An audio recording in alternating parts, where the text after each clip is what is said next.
মন্দিরে এসেই শুরু হয়ে গেল ফল কাটার পর্ব। কারণ বাড়ি থেকে ফল কেটে আনা যাবে না, তাই এখানে এসেই বসে গেলাম ফল কাটতে। এখানে প্রসাদের 12টা থালা আছে, 12টা থালাতেই সব রকম ফল দিয়ে পুজো দিতে হবে।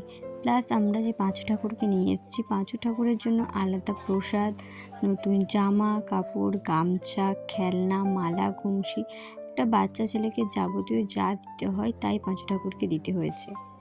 আমার ননদ করে নিয়ে এসেছিল পায়েস।